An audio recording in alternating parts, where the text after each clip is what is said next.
ముందు నుంచి అనుకున్నట్టుగానే జరిగింది. సంజీవ్ గోయంకా మామ ఏదైతే చేస్తాడనుకున్నామో అదే చేసి చూపించాడు. ఎల్ఎస్జీ నుంచి రిషబ్ పంత్ ని బయటికి తోసేశాడు. ఫస్ట్ కెప్టెన్సీ నుంచి పక్కన పెట్టాడు. ఆ తర్వాత మెల్లగా టీం నుంచే రిలీజ్ చేసేశాడు. అలా ఐపీఎల్ 2027 కి సంబంధించి బిగ్ ట్రేడ్ అయితే జరిగింది. మరి ఈ ట్రేడ్ తో పాటు టీమిండియాకి ఐర్లాండ్ తో T20 సిరీస్ కి ముందు ఒక బిగ్ షాక్ తగిలింది. ఆ అప్డేట్ గురించి, విరాట్ కోహ్లీ ఇంగ్లాండ్ తో ఓడిఐ సిరీస్ కి అవైలబుల్ గా ఉన్నాడా లేదా, ఇలా బోల్డ్ ఎన్ని అప్డేట్స్ ఈ వీడియోలో కవర్ చేద్దాం. వీడియో లాస్ట్ వరకు చూడడానికి ట్రై చేయండి. వీడియో నచ్చితే లైక్ కొట్టడం మర్చిపోద్దు. లాస్ట్ 1 వీక్ నుంచి సోషల్ మీడియాలో ఎక్కడ చూసినా ఐపీఎల్ 2027 అప్డేట్స్ తెగ వైరల్ అవుతున్నాయి. అందులో మెయిన్ గా రిషబ్ పంత్ మళ్ళీ సొంత గూటికైన ఢిల్లీ క్యాపిటల్స్ కి వెళ్ళబోతున్నాడంటూ ఒక న్యూస్ తెగ ట్రెండ్ అయిపోయింది. ఇందుకు ఎల్ఎస్జీకి కుల్దీప్ యాదవ్ రాబోతున్నాడని, రిషబ్ పంత్ ఢిల్లీకి వెళ్ళబోతున్నాడని, స్వాప్ ట్రేడ్ జరగబోతున్నాయని న్యూస్ అయితే బయటికి వచ్చింది. ఇవాళ ఆ న్యూస్ ని అఫీషియల్ గా కన్ఫర్మ్ చేశారు. ఎస్, ముందు నుంచి న్యూస్ వస్తున్నట్టుగానే రిషబ్ పంత్ ఢిల్లీకి వెళ్ళాడు ఆఫ్టర్ 2 years. అలాగే లోకల్ బాయ్ కుల్దీప్ యాదవ్ వాళ్ళ హోమ్ ఫ్రాంచైజీకి అంటే లక్నోకి ఆడబోతున్నాడు. ఇక్కడ నార్మల్ ట్రేడ్ కాదు, స్వాప్ ట్రేడ్ జరిగింది. అయితే రిషబ్ పంత్ 27 CR కి కాదు, 15 CR ఫీజ్ కి మాత్రమే తిరిగి ఢిల్లీలోకి వచ్చాడు.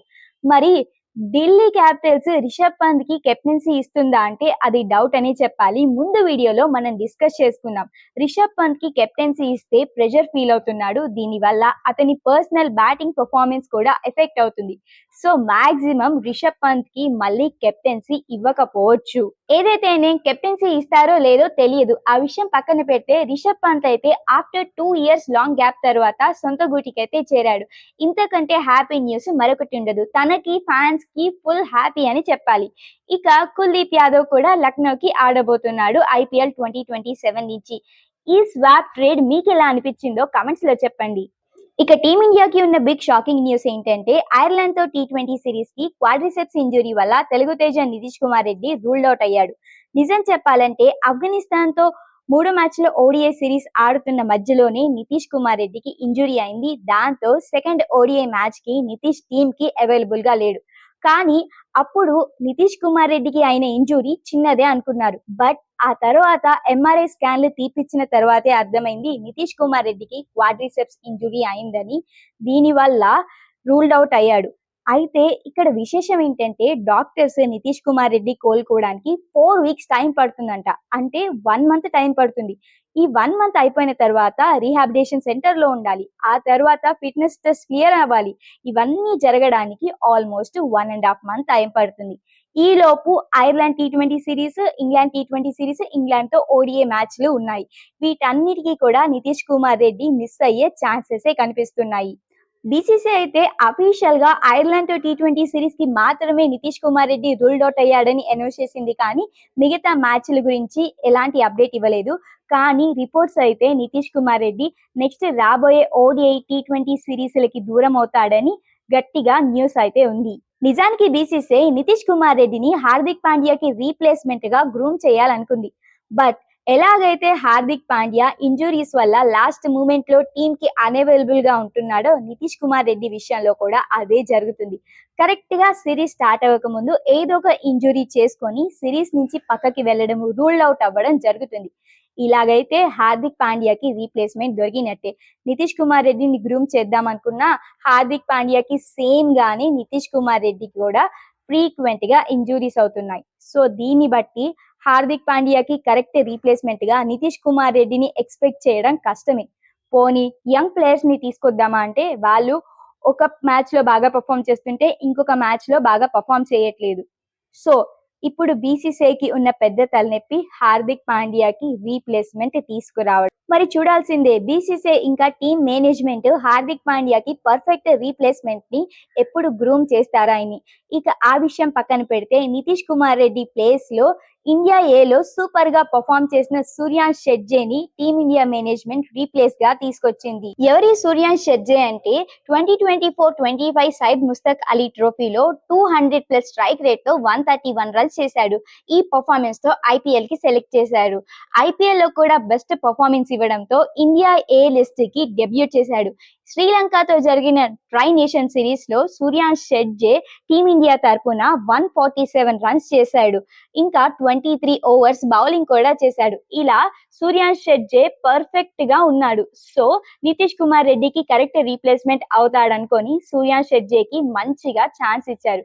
మరి మ్యాచ్ లో ప్లేయింగ్ 11 లో ఆడిస్తారో లేదో తెలియదు, కానీ తీసుకోవడానికైతే టీమిండియాకి తీసుకున్నారు. టీమిండియాకి బ్యాడ్ న్యూస్ కాదు, గుడ్ న్యూస్ కూడా ఉంది. అదే కింగ్ విరాట్ కోహ్లీ ఇంగ్లాండ్ తో ఓడిఐ సిరీస్ ఆడబోతున్నాడు. ఫిట్నెస్ టెస్ట్ ని క్లియర్ చేశాడు. ఇంతకు ముందు స్క్వాడ్ ని అనౌన్స్ చేసే టైంలో విరాట్ కోహ్లీని సబ్జెక్టివ్ ఫిట్నెస్ గా స్క్వాడ్ ని రిలీజ్ చేశారు. బట్ రీసెంట్ గా అంటే June 21న Virat Kohli fitness test clear చేసి ఫుల్ ఫిట్ గా మారి ఇంగ్లాండ్ తో 3 మ్యాచ్ల ఓడిఐ సిరీస్ లో 3 మ్యాచ్లు ఆడబోతున్నాడట. ఇక కింగ్ వస్తున్నాడటే ఫ్యాన్స్ ఎంతో ఇంట్రెస్టింగ్ గా వెయిట్ చేస్తున్నారు.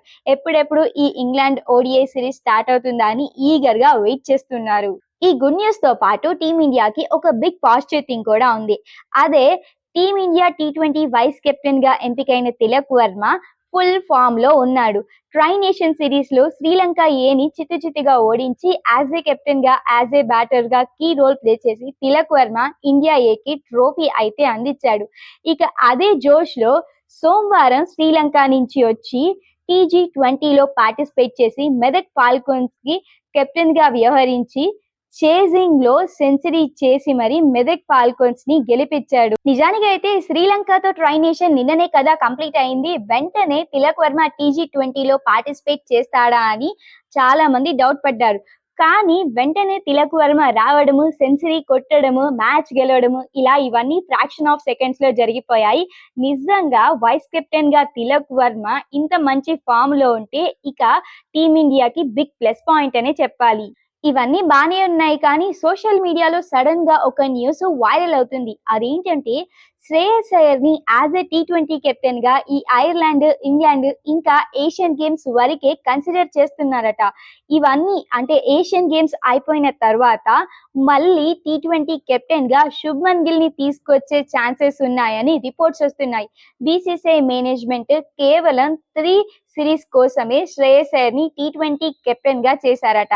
ఆ తర్వాత ఆ కెప్టెన్సీ లాగేసుకొని తిరిగి శుభ్మన్ గిల్ కి T20 జట్టు పగ్గాలు అప్పగిస్తారనే ఆలోచనలో బీసీసీఐ ఉందట. మరి న్యూస్ అయితే తెగ వైరల్ అవుతుంది. ఇది ఎంతవరకు నిజమో తెలీదు. ఒకవేళ ఇదే నిజమైతే T20 టీం మొత్తం ఖచ్చితంగా డిస్టర్బ్ అవుతుంది. ఎందుకంటే లాస్ట్ టైం ఇలాగే గ్రూమ్ చేద్దామని శుభ్మన్ గిల్ ని యాజ్ ఏ వైస్ కెప్టెన్ గా T20 ఫార్మాట్ లోకి తీసుకొచ్చారు. కానీ ఆ మ్యాచ్ లో యాజ్ ఏ వైస్ కెప్టెన్ గా కానీ, బ్యాటర్ గా కానీ శుభ్మన్ గిల్ పూర్ పర్ఫార్మెన్స్ చేశాడు. దీనివల్ల మళ్ళీ సంజు శాంసన్ ని ఓపెనర్ గా ఆడిచ్చారు. సో ఇవన్నీ జరుగుతున్నప్పుడు మళ్ళీ శుభ్మన్ గిల్ కి T20 కెప్టెన్సీ ఎలా ఇద్దాం అనుకుంటున్నారో తెలీదు. ఇవన్నీ బయటకు వస్తున్న వార్తలు మాత్రమే, ఇంకా ఏది అఫీషియల్ కన్ఫర్మేషన్ లేదు. మరి ఇది మాక్సిమం జరగపోవచ్చు అని నేను అనుకుంటున్నాను. ఇంతకీ మీరేమంటారు? ఇప్పుడున్న అప్డేట్స్ అన్నిట్లో మీ ఫేవరెట్ అప్డేట్ ఏదో కమెంట్స్ లో చెప్పండి. అలాగే వీడియో నచ్చితే లైక్ కొట్టడం మర్చిపోదు. ఇలాంటి ఇంట్రెస్టింగ్ క్రికెట్ న్యూస్ కి మన ఎంపీటీ క్రికెట్ ఛానల్ ని సబ్స్క్రైబ్ చేసుకోవడం మర్చిపోవద్దు. మరో లేటెస్ట్ క్రికెట్ అప్డేట్ తో మీ ముందుంటాం. అప్పటి వరకు టాటా, బాయ్ బాయ్.